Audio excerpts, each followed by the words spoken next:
अच्छा भाई देखें, हमारे पास अब ये सवाल है।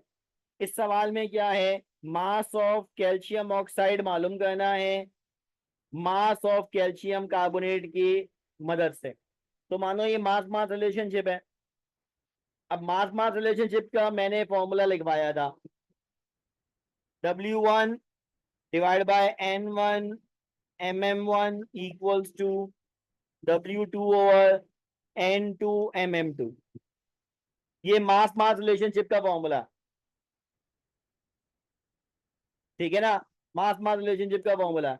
लेकिन हम इसके अलावा एक और अंदाज में इसको सॉल्व करने की कोशिश करेंगे, ठीक है ना, इसके अलावा एक अंदाज में सॉल्व करने की कोशिश करेंगे। अच्छा वो क्या है, पहले तरह देखो, कैल्शियम कार्बोनेट की डिकम्पोजिशन करें तो मिलता है कैल्शियम ऑक्साइड और कार्बन डाइऑक्साइड।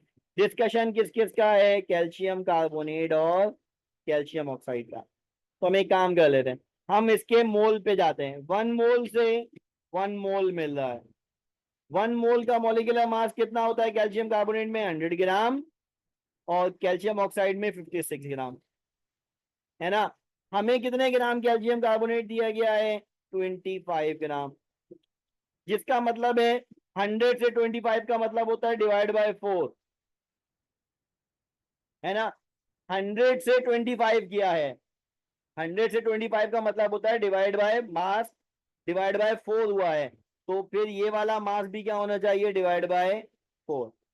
अब 56 डिवाइड बाय 4 का आंसर क्या होगा, 56 डिवाइड बाय 4 का आंसर क्या होगा, देखो मैं इसको किस तरह लिख रहा हूं। मैं लिख रहा हूं 56 डिवाइड बाय 2 इंटू 2।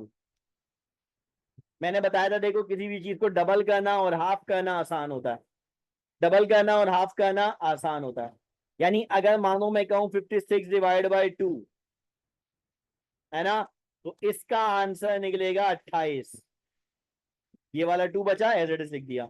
अब 28 डिवाइड बाय 2 कर दूं तो आंसर क्या निकलेगा, 14 ग्राम, है ना। क्या गया आंसर, 14 ग्राम।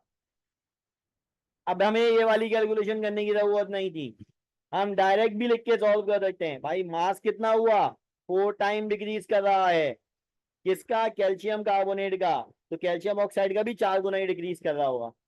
अब कैलकुलेशन कैसे करेंगे, डिवाइड बाय 4 किस तरह करेंगे, तो हमारे पास ये तरीका था बच्चे, ठीक है ना, ये तरीका था। समझ में आया सबके।